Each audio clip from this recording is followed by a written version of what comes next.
Olá, pessoal. Nesta semana, tivemos dois eventos muito importantes, não é?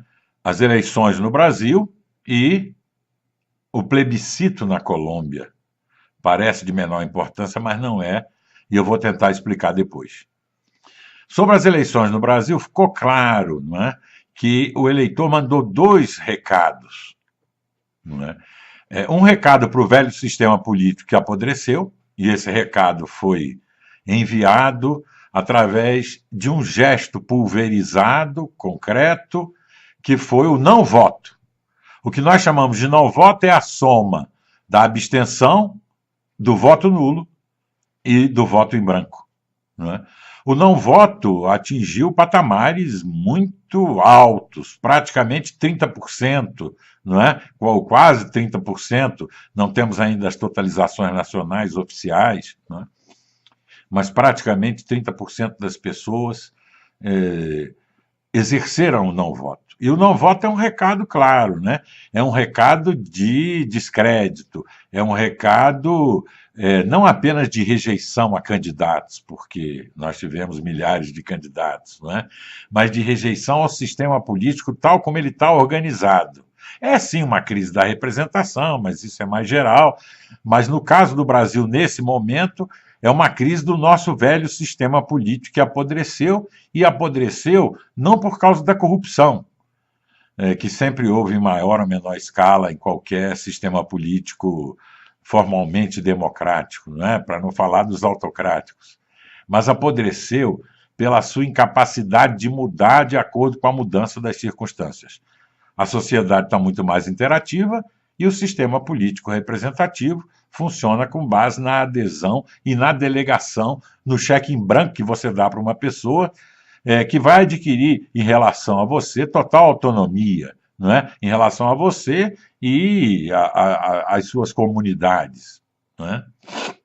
Então, esse recado foi expressivo e está sendo analisado. O que ele significa? O que significa o não voto ter chegado em primeiro lugar em pelo menos 9 capitais, no lugar de todos os candidatos, não é? Alguma coisa há de significar. E não é essa bobagem engarrafada de que falta cultura cívica, educação política. Não, as pessoas sabem exatamente por que elas estão não votando, não é? Elas sabem. E elas talvez não saibam explicar com essas palavras, mas elas sabem, né? Que tem uma coisa muito errada, de que não vai adiantar o exercício apenas desse direito eventual, né, a ser exercido em um dia a cada 2 anos. Né? Numa sociedade interativa, as pessoas encaram as eleições como fax, né? Quando elas já podem mandar anexo pelo WhatsApp, pelo Messenger do Facebook, e isso tudo está lá no passado. Né? Muito bem. O segundo recado que as urnas emitiram foi para o PT. O PT foi rebaixado para a segunda divisão, não é? Voltou a ser aquele PT da época da eleição da Maria Luísa Fontenelle, em Fortaleza, 1985. Quer dizer, o PT retrogradou e foi muito rápido. Não é? Perdeu o poder no sentido do governo, né, de estar no governo para conquistar o poder, com o impeachment de Dilma. Menos de um mês depois, ou pouco mais de um mês depois, perdeu as eleições e perdeu a maioria na oposição. O PDT, por exemplo, fez muito mais prefeitos e vereadores que o PT. O PT não conseguiu nem atingir a cláusula de barreira municipal de 5%. Não atingiu, caiu para agora, está numa... que tem um projeto neopopulista, o PT dificilmente se reconstruirá. Agora está numa... que tem um projeto neopopulista, o PT dificilmente se reconstruirá. Que tem um projeto neopopulista, o PT dificilmente se reconstruirá. Porque um projeto neopopulista, o PT dificilmente se reconstruirá. Porque um projeto neopopulista precisa de uma liderança forte. E não há liderança forte no PT a não ser Lula, que está acossado por todos os lados, envelhecido, né, não pela idade, mas pela incapacidade de criar e de se adaptar tempestivamente às mudanças, de reformar o seu discurso. Então, sobrou o PT. Sobrou Lula no PT. E Lula, além disso, está ameaçado por muitos processos, investigações, acusações, e já é réu em dois inquéritos, não é? Então, não há substituto para Lula, não há como dar um curto-circuito nas instituições, como o PT pretendia, né, com seu projeto neopopulista, estabelecendo uma ligação direta entre o Führer e as massas, não é? Que era isso, um pouco. O projeto neopopulista é você usar as eleições para subverter a democracia, não é? E os seus mecanismos de check and balances, e deprimir o seu sistema imunológico, não é? Para permitir o enfreamento do processo de autocratização. Ou o PT vira agora um PCdoB, aí virar um partido cínico e autoritário, como o PCdoB, oportunista, em suma. Ou ele tenta refazer o seu discurso, se reconstruir, sendo mais um entre um conjunto grande de partidos. Não é? Então, é uma situação difícil, dificílima, e não sei como o PT vai fazer para se reerguer. Não é? Foi muito rápida a derrocada. Não é? Se você contar o impeachment, essas eleições, os petistas que estão sendo investigados, hoje mesmo, a Polícia Federal, na Operação Hidra de Lerna, está na sede do PT da Bahia, não é? Investigando. O PT não tem mais nem aquelas reservas estratégicas que imaginou que ainda teria na ausência de Lula, como Pimentel, Jacques Wagner. Está todo mundo envolvido, todo mundo vai acabar sendo processado, preso, muitos deles e tudo mais. Então o PT não conseguiu, acho que fez 4,9% e 4,4% nas eleições para vereador e prefeito, né? É uma derrocada surpreendente que fez o PT ir parar no 10º lugar da lista, né, dos partidos, né, e que deixou o PT sem muita alternativa, né, porque, como partido armado de um projeto neopopulista, tudo indica que é impossível uma reconstrução. Não é?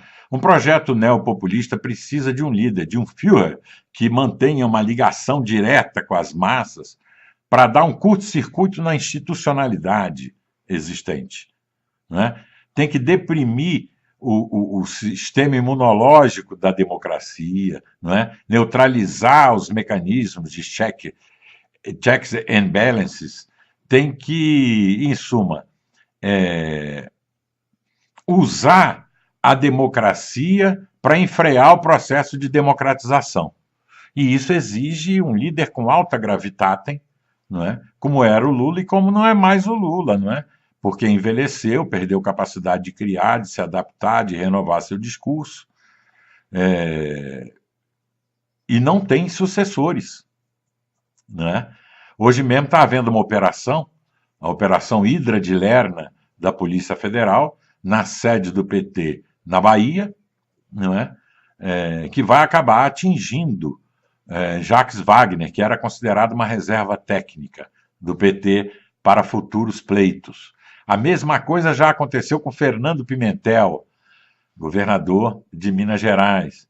Então o PT não tem ninguém. Quem existia, o Lula se encarregou de matar para não lhe fazer sombra, não é? Ao longo dos últimos 20 anos.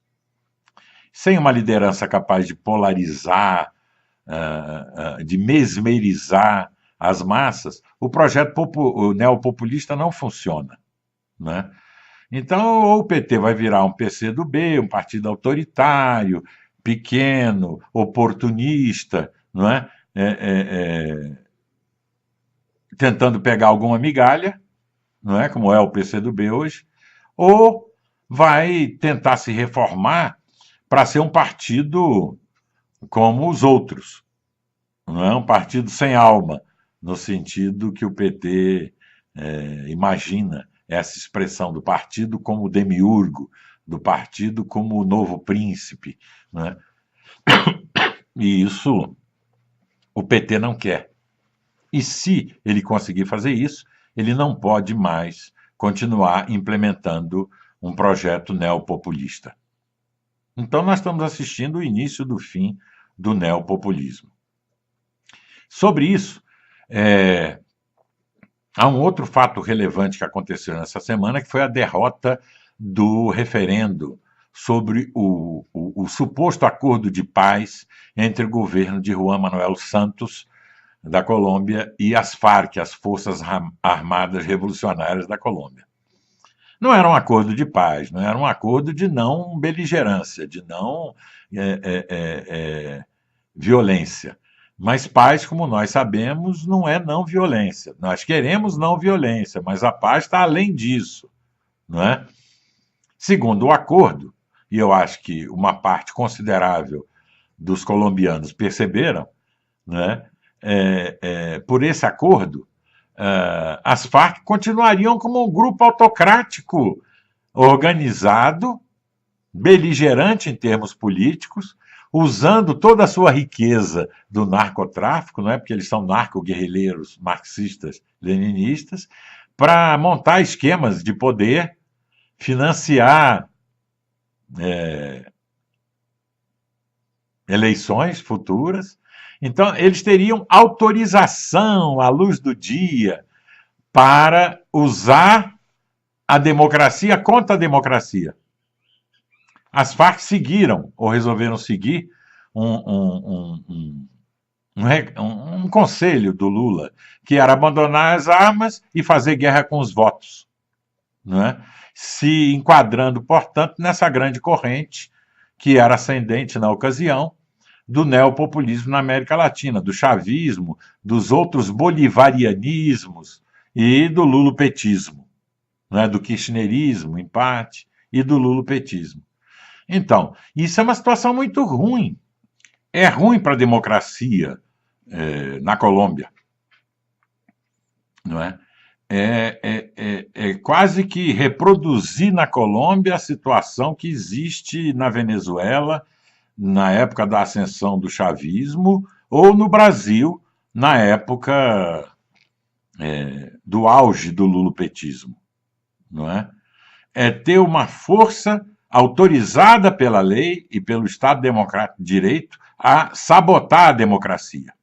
É claro que um acordo só poderia ter sido celebrado, né, com as Farc, a começar da condição prévia do desarmamento dos espíritos e da deposição das armas em termos físicos. O Estado não pode reconhecer uma força não legítima, beligerante. O Estado, ainda que nós não gostemos muito dele, tem o monopólio do uso legal da violência. Não pode dividir esse monopólio com bandos armados que se organizam no seu interior. Então, isso tudo foi uma tragédia. Juan Manuel Santos manipulou, foi um populista, se ajoelhou aos ditadores cubanos que estão por trás de tudo isso, né? E a resposta dos colombianos, ou de uma parte deles, considerável, foi muito eloquente. Muito bem. Até a próxima semana e um grande abraço.